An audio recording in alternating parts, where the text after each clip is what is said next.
Let's do this thing.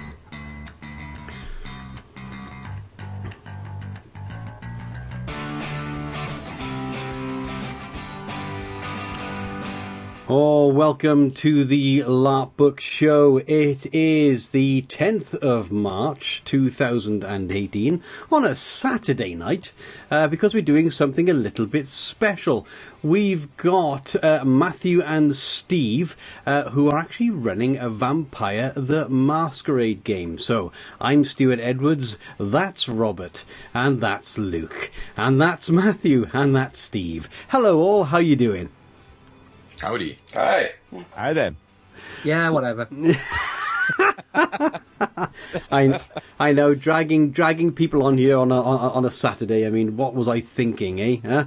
I was washing my hair. As you always do. It takes such a long time, yeah. You can't look this good without a lot of, effort. Yeah. As you can tell by the sunlight streaming in, it is not exactly 7 p.m. over here. No, but it actually works out quite well for us all, doesn't it? Because it's evening when we've done everything that we want to do in the day, and it's about lunchtime for you. There we go. So hey, Too bad. Everybody wins. Yeah. it's all a bit of a bonus. Right then, so let's get on.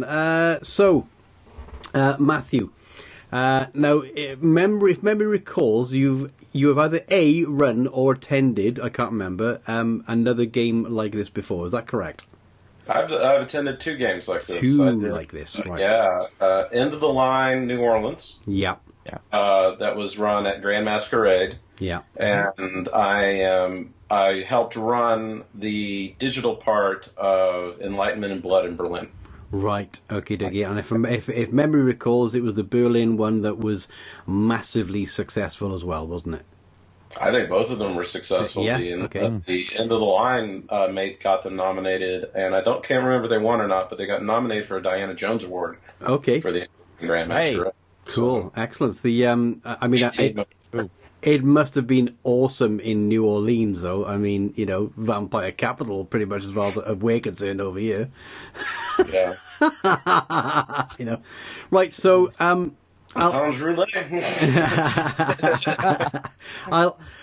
start off the questions if I may, purely because I have actually no idea about this, and I decided to purposefully have no idea about this. I didn't do my customary let's do an hour of Googling to find this. Because I literally wanted you to explain. So, I know nothing. Explain it to a newbie. Okay. This is going to be a LARP where the monsters are in charge, and that we do everything with full haunted house style special effects, where you get stuck in the middle of a mass change and blood feast of a bunch of vampires, and you're turned into one while they coat the walls in blood and hunt down victims, and you get to experience changing from one creature to another and experience what we call visceral splatterpunk horror in a completely immersive rules light environment. Okie dokie, so definitely no problem for an 8-year-old to go along to then. Family friendly LARP. The Adams family friendly, but other than that, yeah, maybe Manson family. Manson family friendly. Or maybe my family. Well, probably Luke's family, definitely. Well, they are nuts, let's be honest. Why? Because they're crazy. Yeah. But we're taking what we're doing is we're taking the villains of the Vampire the Masquerade setting and taking them into this Nordic LARP realm, this kind of high immersion LARP that we're seeing, like in Convention of Thorns, where they're doing the Camarilla and all the politics and all that kind of stuff. And we're doing End of the Line, which was anarchs and very low-level humanity vampires who are keeping the masquerade. And we had an opportunity where we talked with White Wolf, and we said, as this new American studio, we want to come in and work with your world, and we want to do something that hasn't been done yet. So we said, I've always been a big fan of the Sabbat. Steve's been a big fan of Vampire, and he said that. I said, I want to do like a full-on the Sabbat Blood Temple.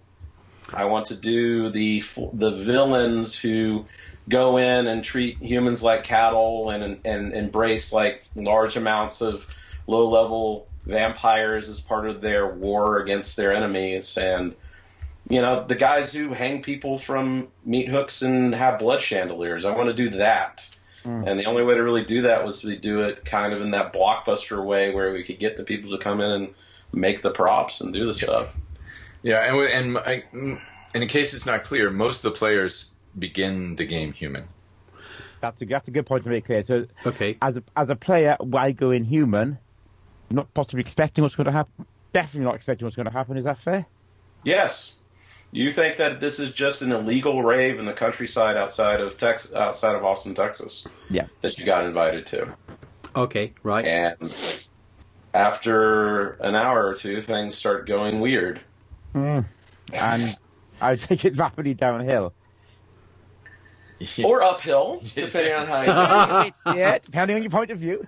More like, in a flaming pit of, No, I mean, you climb your way out at one point. It's true. I mean, because part of the theme is just us going through the change, right? It's kind of that. Okay.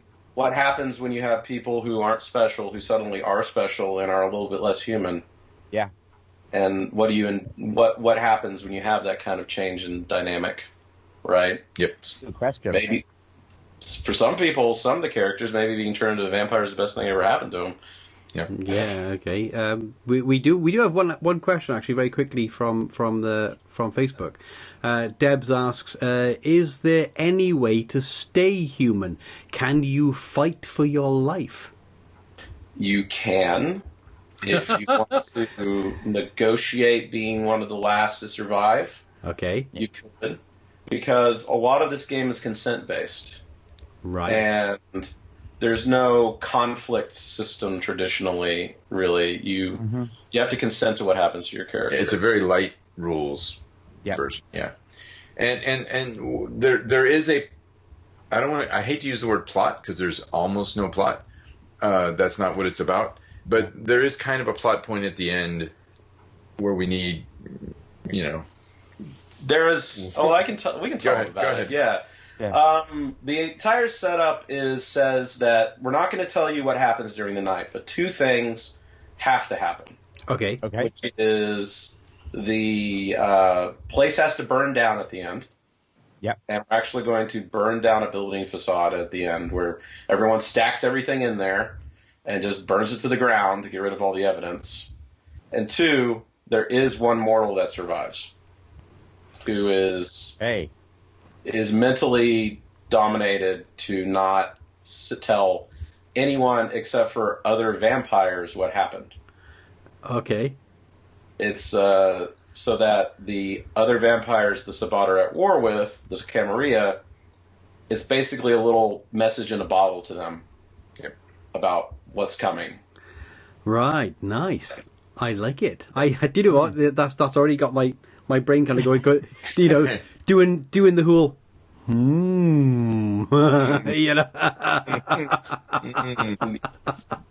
I like what Debs was saying about the choice about trying to stay human. Do you think that people truly have that choice, or do you think that it's a fait accompli? You could probably fight longer than just about everyone. Yeah, if that was your absolute goal, you could make it a long time, and it's conceivably possible you could find a place to hide, maybe, but it's not really. It's not really the goal to survive. It's the goal to try to survive and then eventually make the transition. Right. Okay. Yeah. The real goal is to have an experience. Right. Yes. The best experiences. I mean, there'll be a lot of good ones. There's a lot of stuff for the vampires to do. There's a lot of cool mortal variations. But the probably the most unusual experience will be the transformation for those who go through it. Okay. Because the Sabbat change their part of their ritual is to bury people. So we're actually, and they embrace you, then they bury you. Oh, so we're actually going to do a simulated burial. Yeah. That's going to be, yeah. Yeah, I was going to say it's not just a bite and you're a vampire. There's more to it than that. Yeah, that's a lot more cool. cerebral than that. Yeah, when the Sabbat does it. Yeah, and it's gonna be freaky, not just because we're doing a simulator. We're doing some because they want to make sure you come out embracing your beast already. Yeah. Okay. And we're going to be doing things in the player experience to kind of simulate the idea of congratulations, you're turning into something not quite human.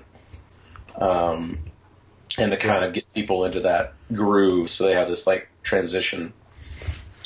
All right. Okay. Yeah, I like it. So are you using the rules from the White Wolf LARP system or the White Wolf LARP? No. Not the Metze Theater rules. Not these rules. Yeah. We're not using those rules. We're using more the Enlightenment and Blood and Into the Line style rules. Yeah. Okay. So it's going to be more negotiation based and that sort of thing. Yeah. Yeah. We've put a lot of time and effort into the consent system, and we've tested it out a few times. So That's good. Debs has brought out a very interesting point, which was brought up in many of the LARPs about having safe words. So is that kind of system going to be implemented here? In her very words, she said, is there a safe word for intense situations? And being buried, I'm thinking, is probably one of those. So how... If you were going to try and, without spoiling it, trying to define what kind of protocols, because you've said already that safety is pretty paramount here. So although the enjoyment is absolutely critical, it is about the safety and well-being of the people that are there.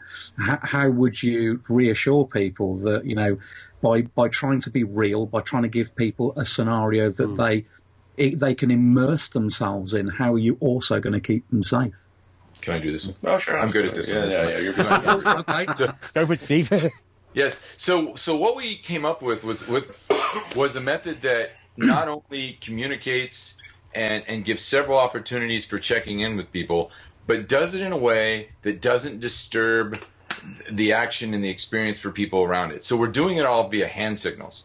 So, for example, and we just tested this out in a LARP we did back in February called A War of Our Own, which is about being a civilian in a war zone.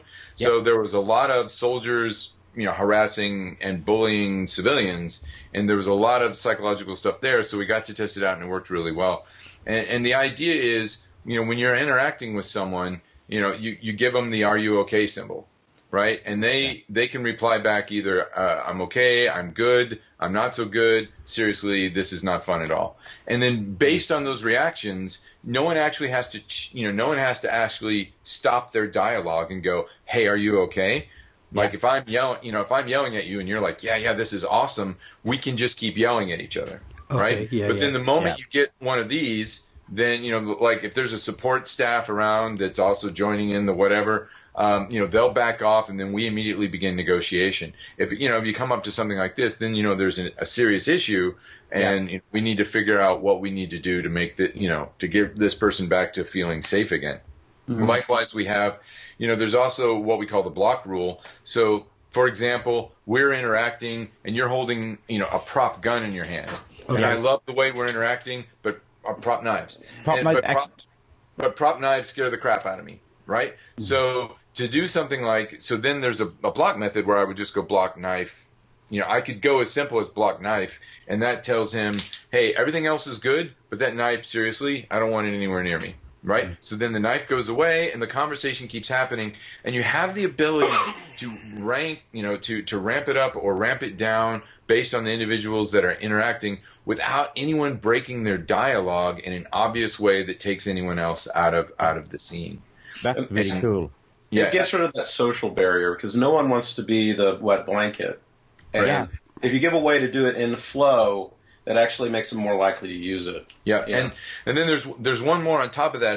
It's the bow out method, And so, and again, we saw this a couple of times in a War of Our Own where people are like, hey, this is really intense and I'm loving it, but I've kind of hit my limit for intensity right now, so I'm bowing out. And as soon as somebody does this, they literally become invisible to all the other players. Like everyone just treats them like they're not there. There's no haha or what's wrong or blah. They just let them go, and then we have a sanctuary space where people can go and be out of character and kind of, you know, calm down, talk to people if they want to talk to people. And then when they feel like coming back in, they can either come back in right back into character where they left off, or we also have a method where people who have literally had enough can come back as ghosts, right? Wraiths from the other White Wolf world, right? Okay. Where we put a mark on their forehead and they're basically floating memories. So if anyone sees them, you know, basically they're like, oh, I remember this guy who was here a minute ago or this woman who was here a minute ago, but they're not really there. And so they get a chance to still interact and watch what's going on and be a part of what's going on, but now none of the intensity can be directed toward them. Okay, so cool. That requires quite a level, I suppose, of confidence as a role player. So I take it, for a person who's never really done this before, what kind of preamble are you going to give to them, or are you going to insist that they have to be already at a level of role play, you know, experience that they could indeed hold that conversation and adapt, you know, because I mean, it's one of the things that I find very hard is that when you get into a situation and you're really into it, and then all of a sudden someone says, look, I want to bow out, or I'm really not happy with this, you know, and naturally things will falter for a while while you're trying to think, well, how now do I deal with this?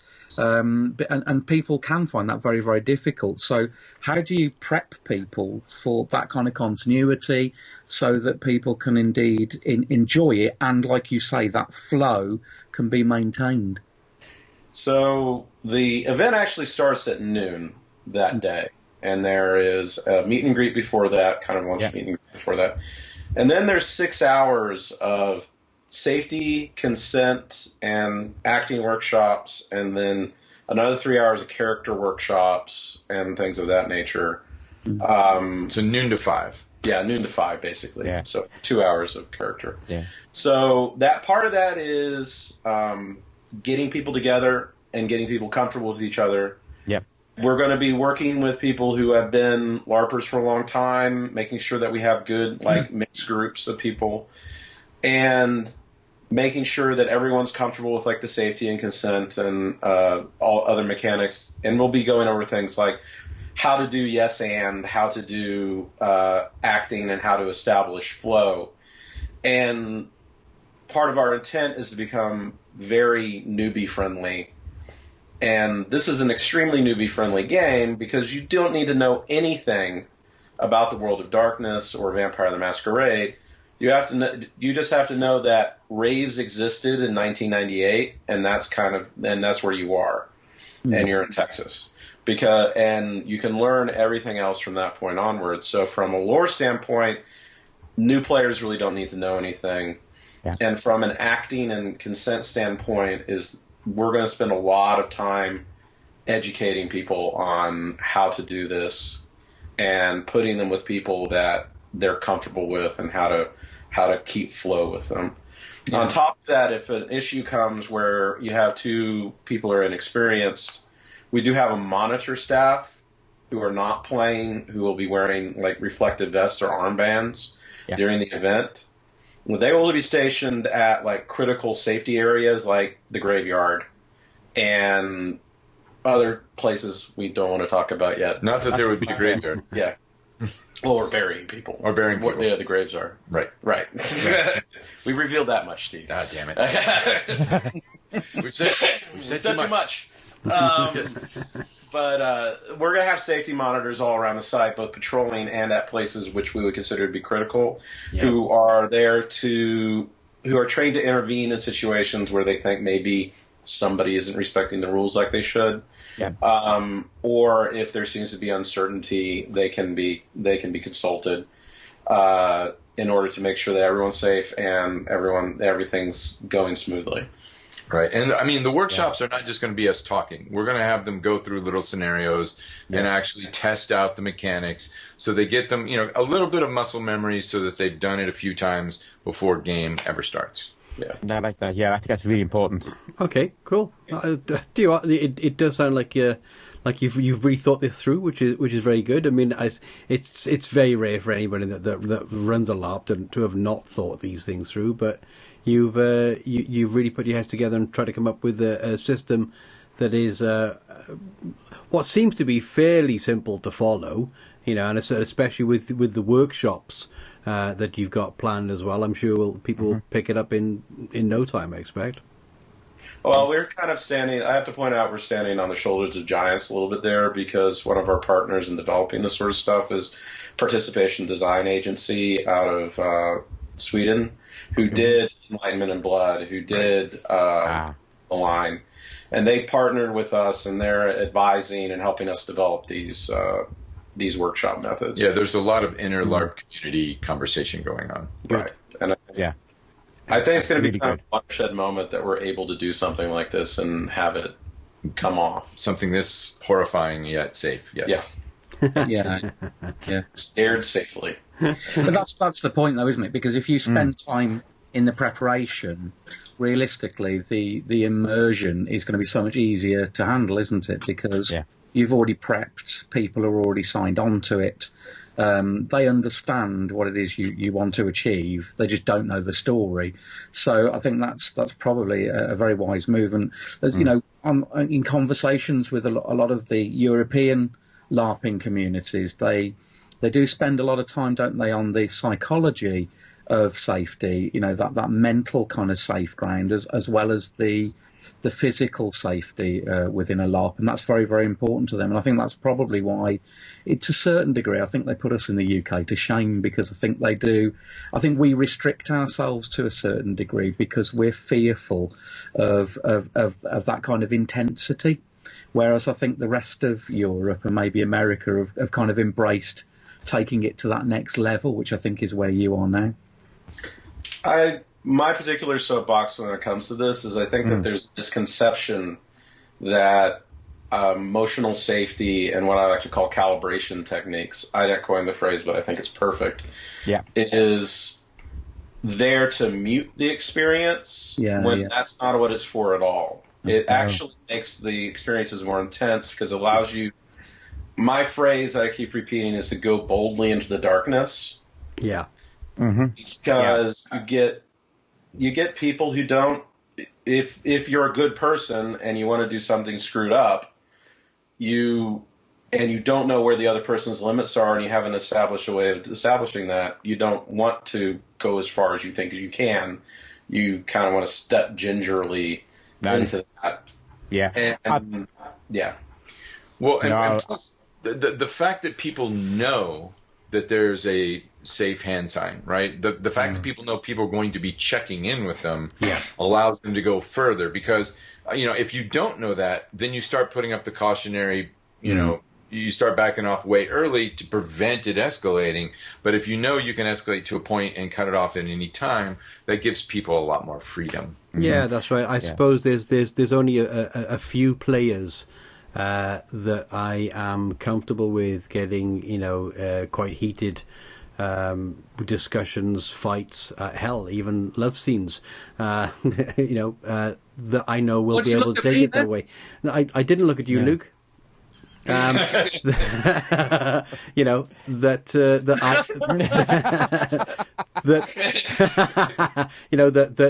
I know will know that it's purely just for this particular to sell a point or what have you, rather than I hate them. That's the love scene, by the way, and that sort of thing. So I can see where you're definitely going with that. Yeah, and I think one of the things I like about the idea of workshopping and bringing people together, getting to know each other, work together, understand the limits of mechanics and meta technique is really great, because all the best high-intensity LARPing experiences I've ever had have been with people I actually know quite well, and where people can really let loose and just know instinctively how far they can go and when to back off. Yeah, Which you can't really do. Which you can't really do to strangers. So what you're developing now to let a group of strangers do that. And what's been going on in places with the Nordic LARPs in particular and their techniques. I'm really enjoying those because they let you work with groups of people you couldn't normally work with. Yeah. I agree with that. So what's been the uptake for this LARP that you're now planning to undertake, this Vampire LARP? Have you had a lot of interest from all over the world, or is it just seems to be in America? Or Oh, no, we have British players, we have German players, we have at least one Italian and Argentinian, several players from Mexico.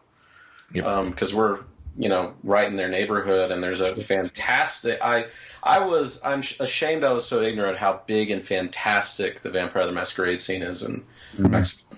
It's huge, and they have some beautiful events. I've been looking at them.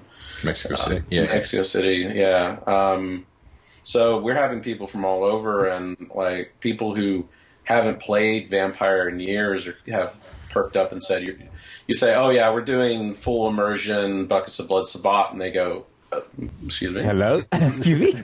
You had my curiosity, now you have my attention. Yeah, well, that's exactly what Matthew did to me a few weeks ago. He messaged me on Facebook and saying, we're doing this. I went, hello? Yeah, I think actually what Rob said to me was hashtag shut up and take my money. Something along those lines, anyway.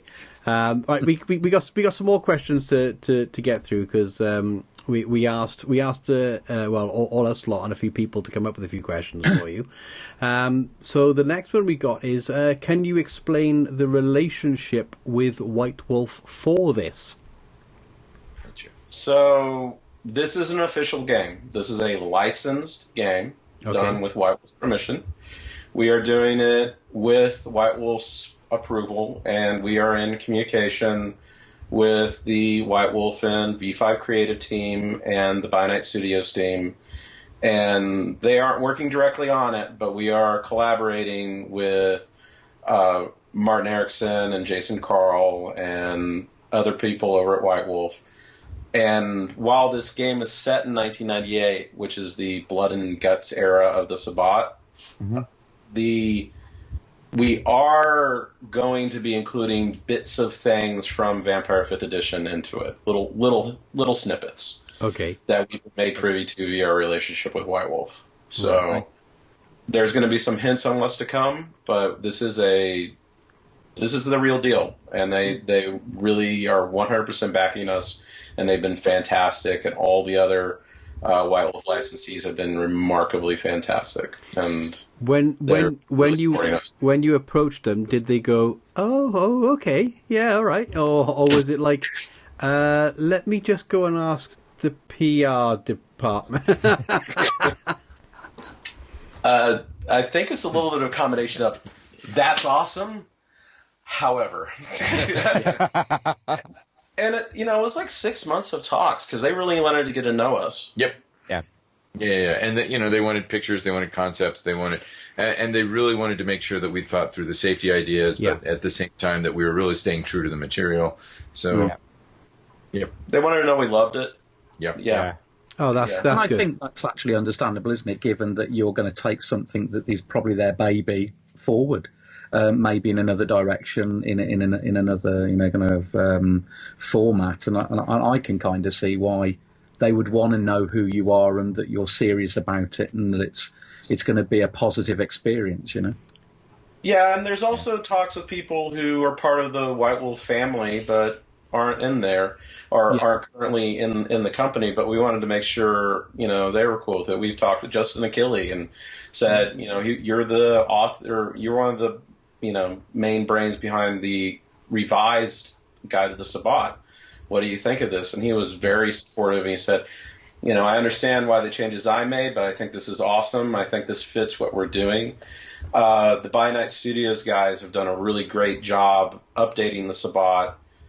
But, we've talked with Jason Andrew and them over there, and they understand that we don't have the limitations they are. We have a way easier job because we don't have to make a Sabbat that can go anywhere and do anything and fit into everybody's chronicle. We get to do one night and done with it. So they've done, everybody's Sabbat is incredibly valid. And they have been rewritten quite a bit, and I published an article literally detailing to the players, this is why each and every one of you probably has a different idea of what the Sabbat is, because it depends on which book you first read and when you came into the fandom. Okay. Going from first edition all the way to V20, it's been rewritten so many times, and I wrote that to calibrate that, where we are and why we have different opinions. And that's not to say the second edition 1997-98 Sabbat is the right one. It's to say this is the one we're doing, and this is why this might be different from what you're used to, or what you've seen before. Makes total sense, yeah. Okay, so next question then. How does this compare to last year's game in Berlin? Oh, I guess I have to answer that one since you weren't there. I wasn't there. It does not have the epic sweep of landscape that Berlin does, because Berlin was played over a 10-block area in East Berlin, and that was one of my favorite LARPs of all time. Okay. It is easily the best LARP I've ever been in. But the rules and the general feel and the emphasis on things that happen to you because you allow them to happen in the interest of taking a single night and having an incredible experience, that would be the direction. That's where we have a spiritual succession between Enlightenment and Blood and the night in question. Mechanics are very the same. We're going to be using the LARP Weaver tool, which our company developed, to create and join characters together. So it's going to be a very, very similar experience. It's just that, to give you an idea of the difference in the experience, if you were a vampire in Enlightenment of Blood, you were given a little bottle of blood in case you fed on someone, and same at the end of the line. I think we're going to have 5-gallon buckets around and sponges. Yes. Yeah. There's literally going to be gore stations. Okay. If you need some gore right now, go to these and get some gore. Yeah. You'd be amazed at how much of our discussion is about what's stainable and what is non-stainable, and what's edible and what's not edible, and what's flammable and what's not flammable. We have gone through probably 15 different formulas for blood at this point. Yeah. And it's like, how tasty do you want it? How quickly does it get sticky? These are the questions. Does it attract bugs? Does it stain your outfit? Yeah, we're going through all of that. We need to be careful where we have these conversations, because we have it in a diner and we're talking about how quickly the blood gets sticky after. We do that all the time. Slit someone's throat, you know. The hotel that we're working with did ask if we're going to bring buckets of blood into the hotel, and we said no, that's going to be out at the site. Yeah. And that made everything all right. Yes, right. And I suppose, you should only be slightly worried if someone says, no, I think I'm going to need the whole bucket.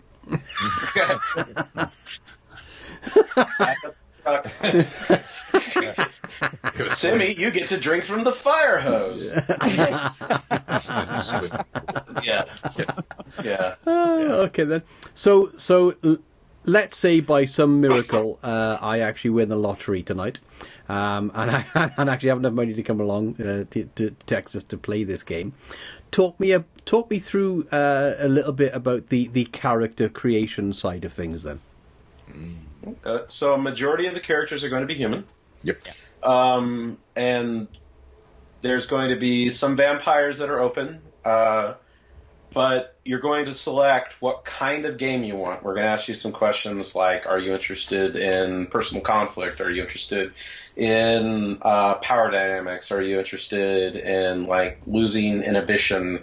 Are you interested in things like that? And based on those questions, we're going to say, here's some groups that you might be interested in general.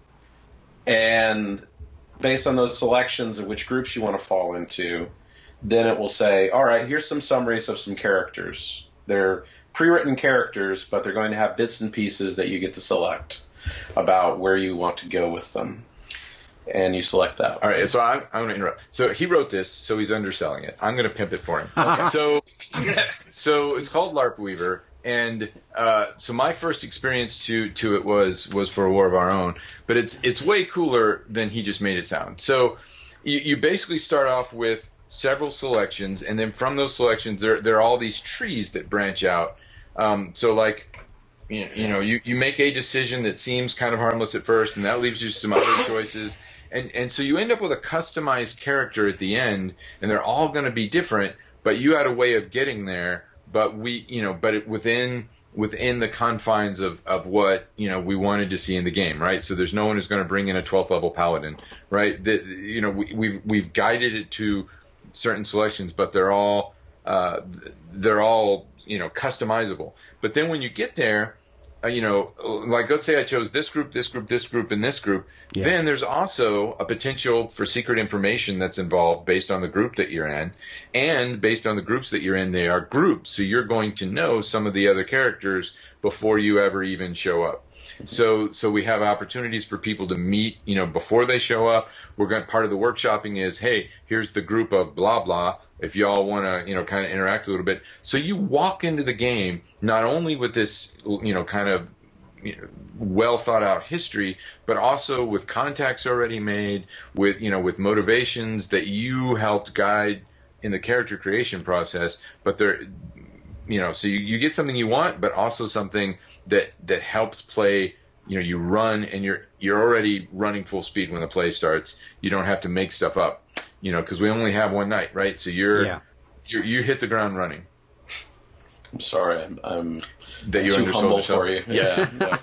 Yes. No, that was great. I noticed That's when the you only said time I've ever been accused of being too humble about something. I was going to say, because you said that you were going to pimp it up, and I thought he should really be wearing a hat and maybe have a I hat. have a purple hat. I could get Yeah. it. I think we should actually, so that we at least know when you're in fact pimping things up. Then Right. have a visual representation. I think we're just missing a trick. The thing, the symbol thing. Oh yeah, you should have brought that thing. Ask him questions. I'm going to go get the thing. He's going to go get. Okay. I was going to get the thing. This is impressive. He's going to get the thing. This must be a very special thing, especially very because special now thing. I see the red evil cape that's on the back. Yeah, of did you see this? Yeah. Yeah, I was going to say that looks amazing. Yes. Yeah. So That almost looks like a Mortal Kombat, doesn't it? that is. I think that is Mortal Kombat. Yeah. Right. Okay.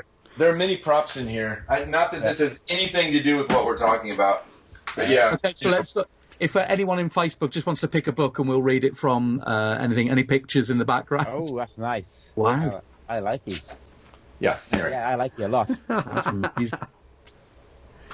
So yeah, this is Matt's room. Welcome to Matt's room. What is the banner behind on the door?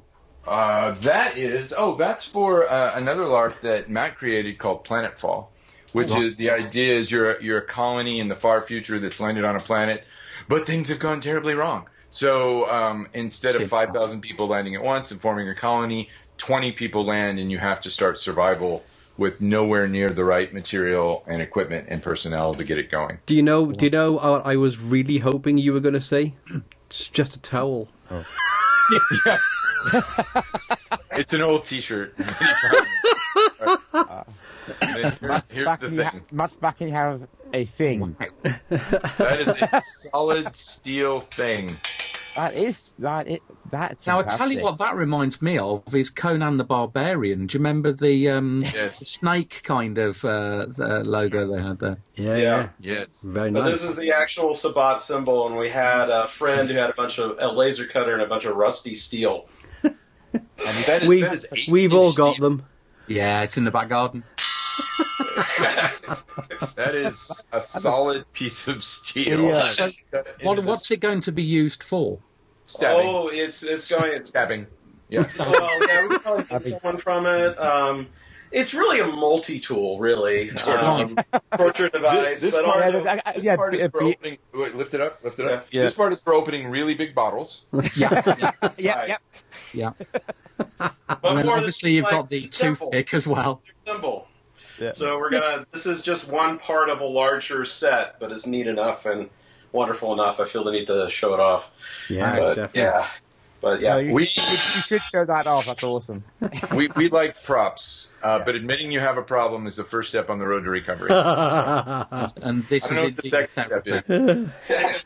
we've admitted we have a problem. I think we can stop there and just keep doing it. Yeah. We've not gone too far. Let's see how much farther we can go. Okay. I was going to say, can you not wear your cape for the rest of the interview? That red cape is evil enough, I think, that would, kind of at least... That's not Mortal Kombat, sir. That is the Draconis Combine. Oh, I was wrong. I was terribly wrong. We both this is a stand blanket, corrected by the there. way. Sadly, this is a blanket that my darling partner Steph made me and embroidered my favorite BattleTech house on it. Oh, I'm sorry. House Kirita till death. Rob, do you want to ask the next question, mate? The next question. Because I'm asking all the questions. I don't mind asking all the questions. No, you're good at asking the question. Actually, okay. Okay. So I know you can't. Apologies for the cough. Okay. So I know you can't say too much about the game in terms of spoilers, but you've mentioned a hotel and a facade. And a graveyard. So can you tell us a little about what locations are actually going to be like to that extent? Can you give us a little more detail on that?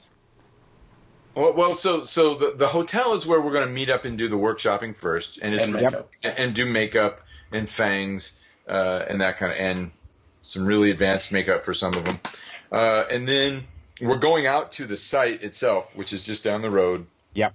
But kind of out in the middle of nowhere, which is part of the splatterpunk aesthetic, right? You're out somewhere where screaming won't get you any help, and there's not really a whole lot of cell phone coverage.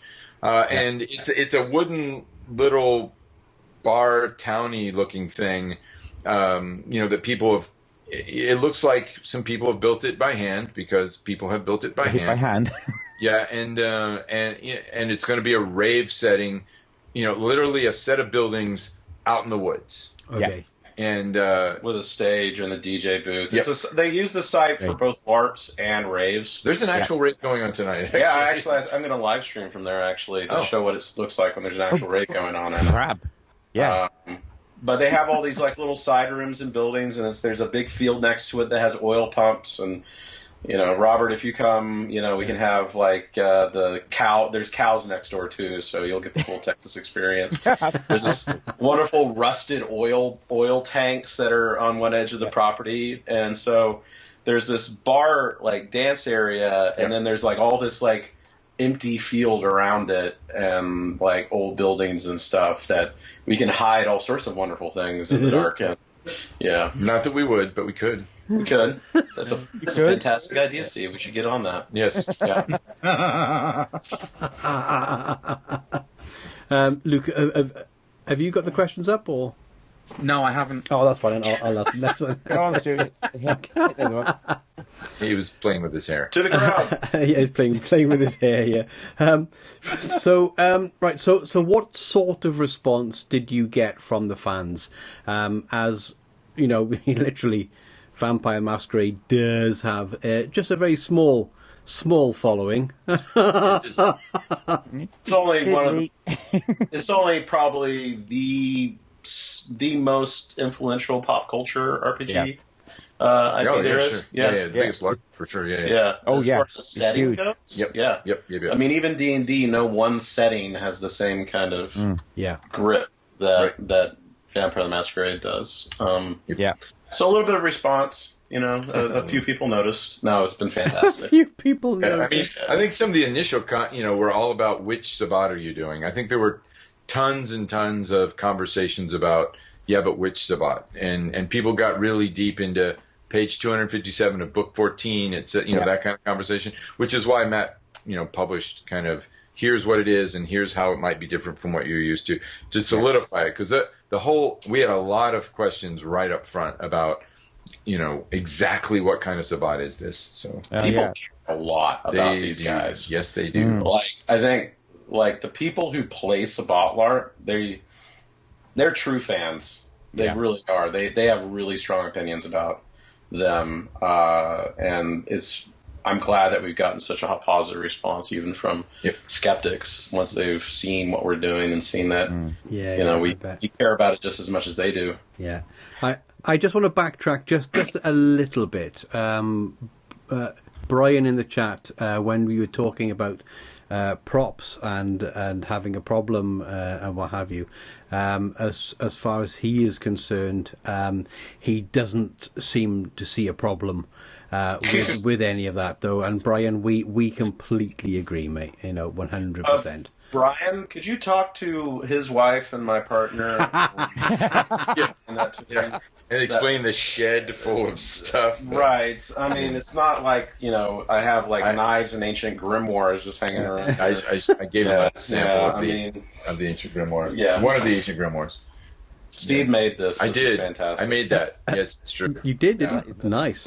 Yeah. Very good. I made that by hand. Yeah. We'll have we could do an entire LARP just about this, or LARP book about this. But Yes. yeah. No, we don't have a problem with props at all. I mean, none whatsoever. no. I We mean, can spend an hour just in this room, and we haven't even gone to my this house. is a ridiculous assertion. I mean, That's true. yeah. Yeah, keep going for hours. Yeah. I'm done. Okay. Right. So what sort of difficulties then, if any, have you actually experienced setting and starting this up? I think getting, I wouldn't call it a problem, but I think that White Wolf really wanted to know us and really wanted to know that we weren't going to, cause a PR incident would be the first thing. But also they wanted to know that we're going to treat it right, that we were going to be part of, the family of people who have the honor of working on their products. So I think they took their time with us, and it was a process to get them on board with us. Well, and we also, it was literally from announcement, like the next day, there's a crowd of people going, I want to write for you, or I want to be your safety monitor, or I want to help you do props, or I want to help you do makeup, right? And so taking all that input and building, creating the teams and getting everyone organized into, okay, we need this many writers and this many prop people and this many makeup people, and putting, these many operations people and putting, doing that, almost, within 2 or 3 days. That was pretty overwhelming at first as well. Yeah, the logistics on this alone must boggle your brain. There's a little bit of boggling. Yeah. We got a great team, though. Oh yeah, they're all good. Yeah, it was just all at once. So yeah, we did not expect how much people were kind of ready for this. Yes, they were very ready, and there was also the lovely the payment processing thing where it turns out if you do several $1,000s in ticket sales in 7 hours, PayPal wonders what the hell you're doing. They assumed, we had to convince them we are not money laundering for the mafia, nor are we selling drugs. So, but that took some convincing. Yeah. Yeah. No, out of interest, fellas, do you ever see yourself coming over to the UK? I would love to do something in the UK. Yes. Absolutely. I've traveled there before. I just haven't LARPed it yet. Yeah, Diablerie Britain was one of my favorite White Wolf books. Yeah. There you go. And I hear you have castles and mansions to rent. We've all got them. We've all, I'm currently my West Wing. And of my fortress. I've only got the green screen behind me because I don't want to show off. That's what it is. Stuart's Motte and Bailey's much appreciate your modesty. That is right. 14 chimney Tudor Manor, I'm assuming. Yeah. You've seen it then? Well, that's what I tend to use throughout the week, because it's easier to come back and forth from work. Yeah. Right. And then there's the summer mansion, and then there's the winter castle. Should that say LARP book, or should that be a face? I think it's supposed to be. Yeah. Okay. Yeah, we'll let him do his own thing. Okay. Yeah. Someone's camera is not on. Yeah. That's Stuart. Stuart's gone too long, but don't worry, we're all seeing the same thing. Okay. I didn't know if that was an error on our end or not. Okay. No. We're all seeing it. Actually, we've got another question from the chat room. Indeed, it's from Brian, and he'd like to know: are there any more plans for you to run more Vampire the Masquerade labs, regardless whether it's Sabat or Camarilla? Yes, actually, we have the opportunity to do so, depending on how well this goes. I have a few small dreams.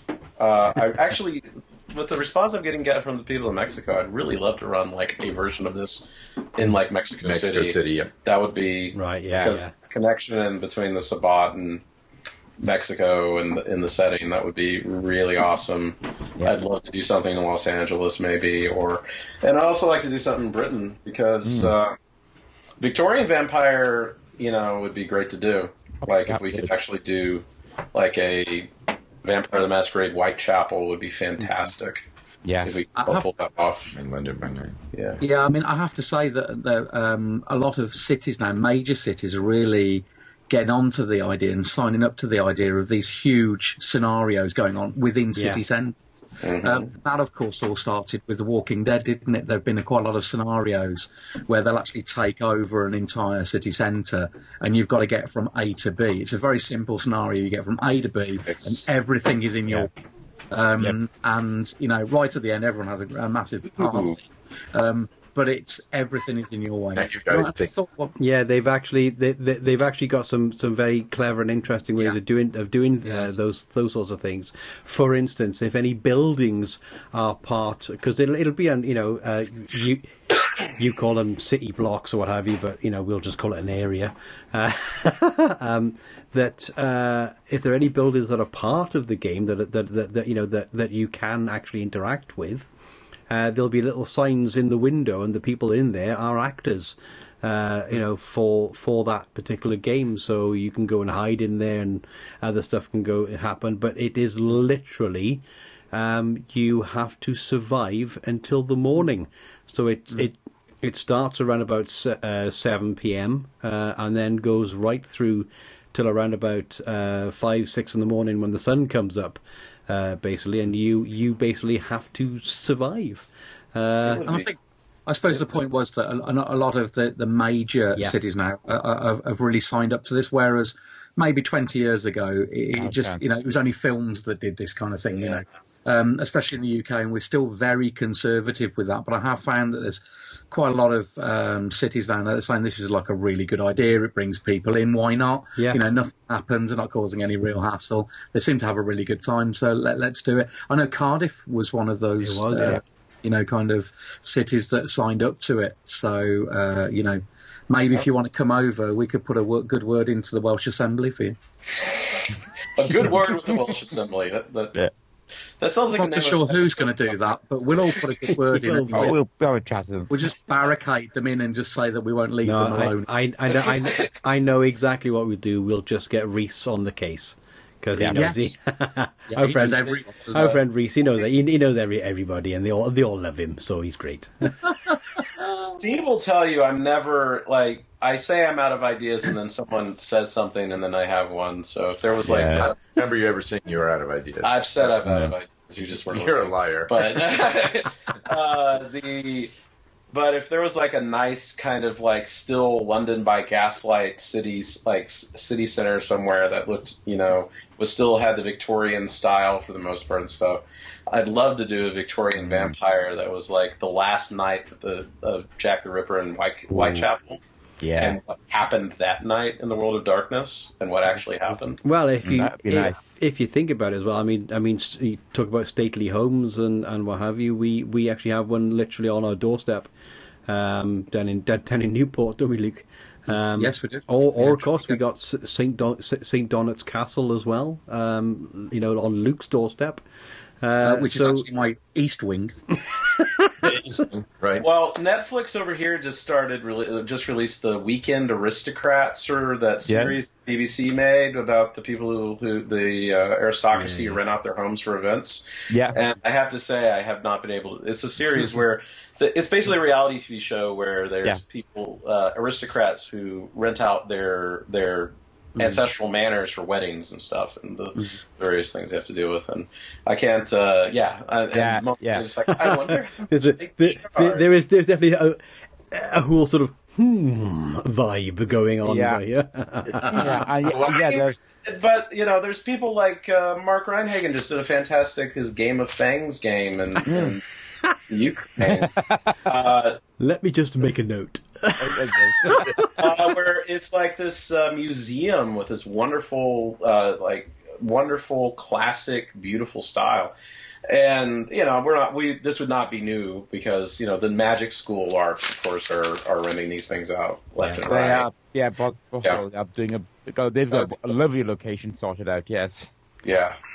Yeah, definitely. So Europeans in your castles. We have castles. We just set oil wells. That's all we have. Yeah, we have oil wells and cows and oil pumps. So we're going to do things splatterpunk our way. Yeah. Well, we're in Wales, so we got plenty. That's right. That's right. Yeah. As long as the oil well is active.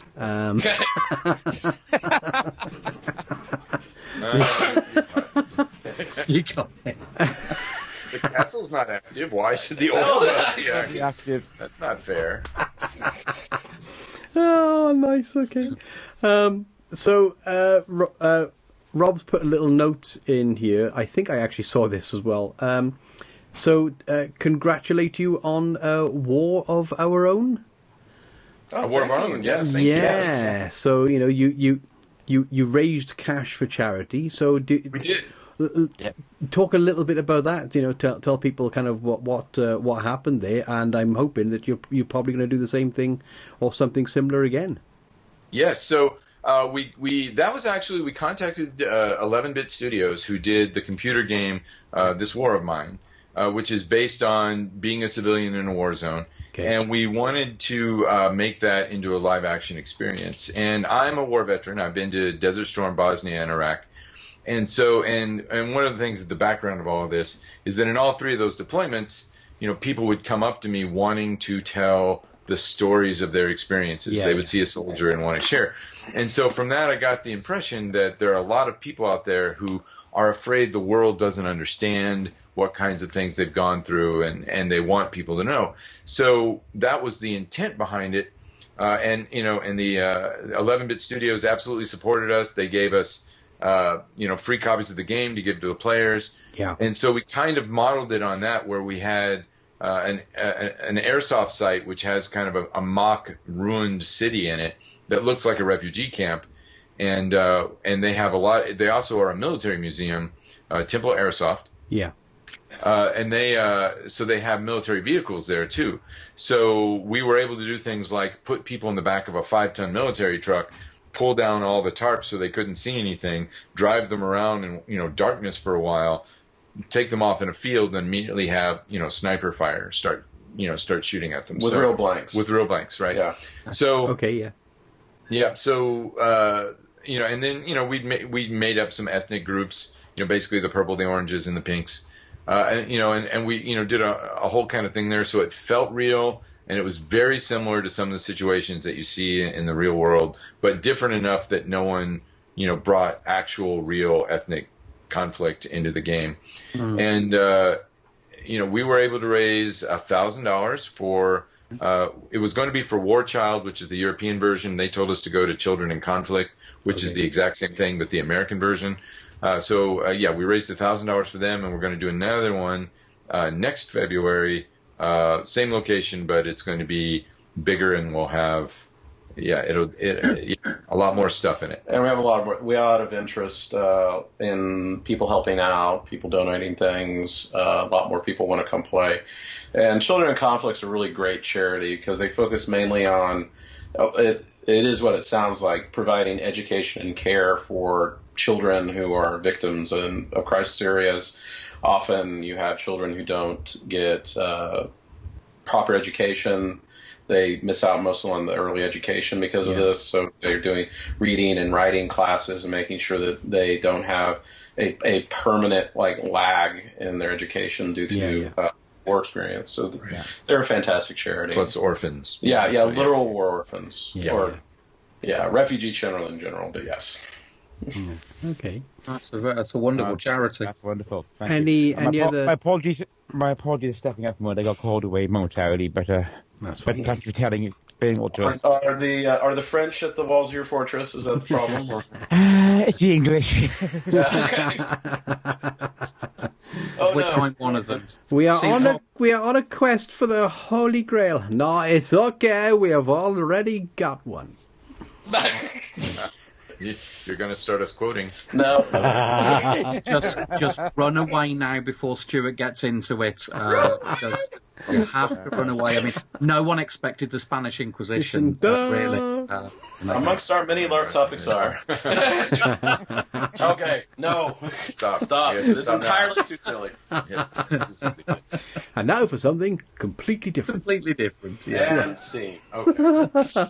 Well, thank you very much, Matthew and Steve, for doing this today. It's been very interesting to listen to everything that you've got going on as well, and hopefully giving you one or two other ideas as well about coming to this country and doing something for us. That would be nice. Maybe we just for you. Maybe we could do it, in collaboration with. I don't know, because I did have a thought as well. I'm sorry to go off on a slight aside as I'm wrapping up the show, but up in a little town called Sennybridge, where a lot of the military train. Rob's already. I think Rob's already gone. I know where Stevie's going. They've got a village on the training area called the Fibua, which stands for fighting in built up area, but it's modelled on an old European village. Now, if you watch Doctor Who, and I'm sure you have, if you remember Christmas Town, that's actually the Fibua. So you could dress it up quite nice. There's very little there. There's nothing around it, so you can. Well, the military use it to blow shit up. So, So you can imagine that there's no problem with neighbours. Ever since we launched that cruise missile, they stopped playing ZZ Top so loud.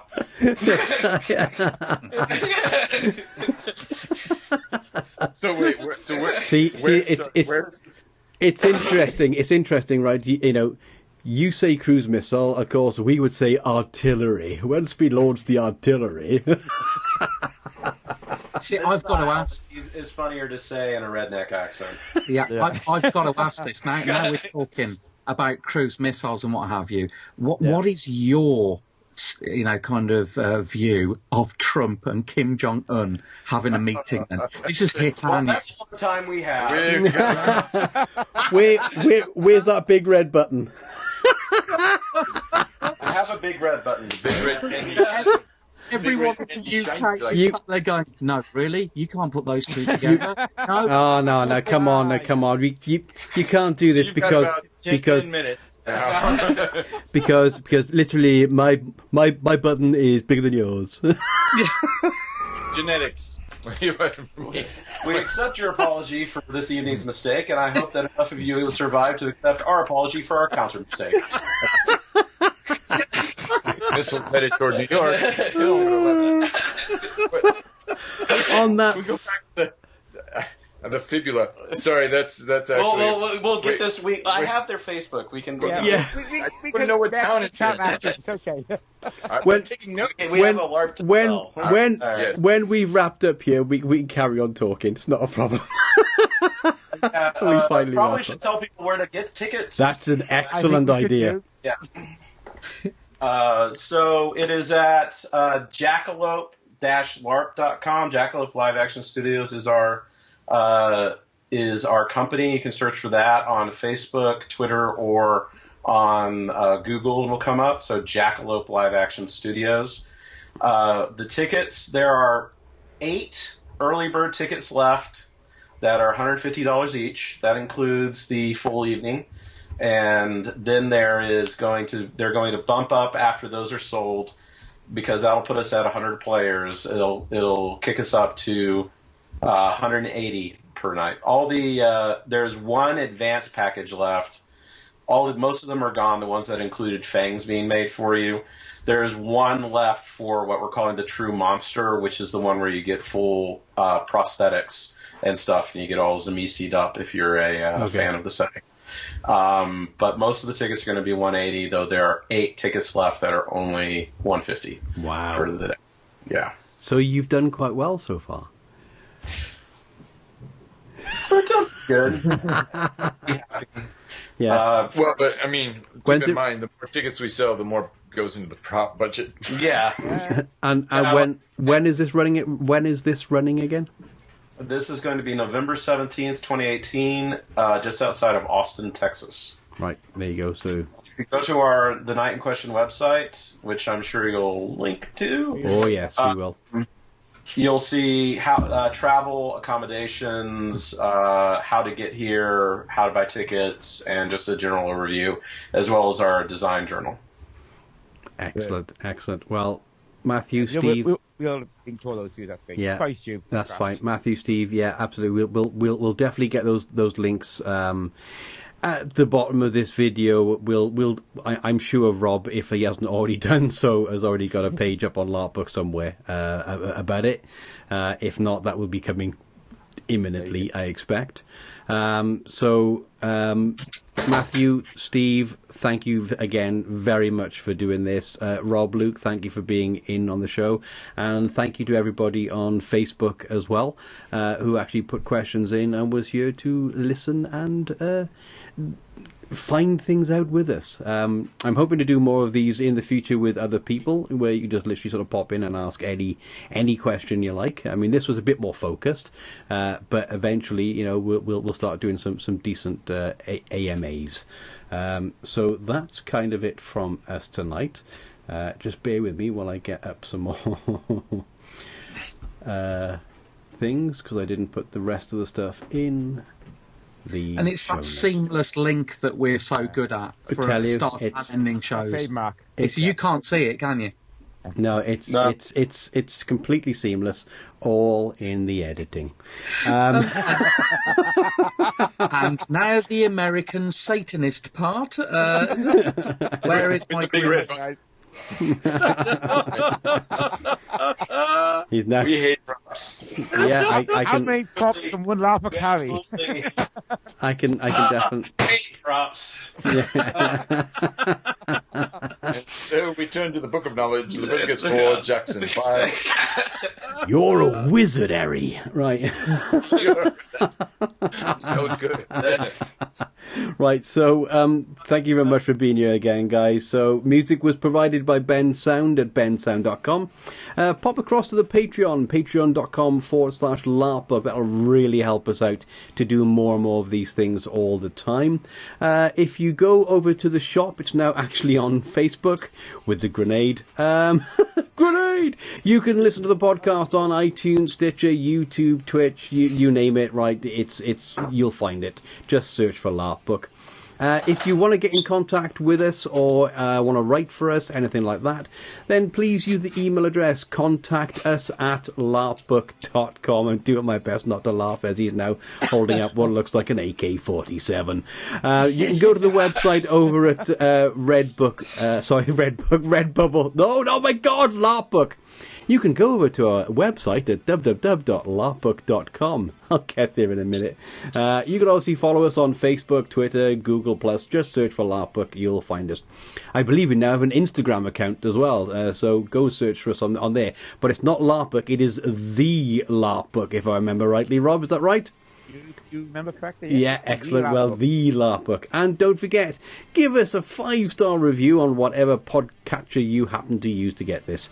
So again, thank you very much to everybody here. Right, have a fantastic evening, night, day, morning, whatever it is with you, and we'll see you all again soon. Bye-bye. Bye-bye. Bye.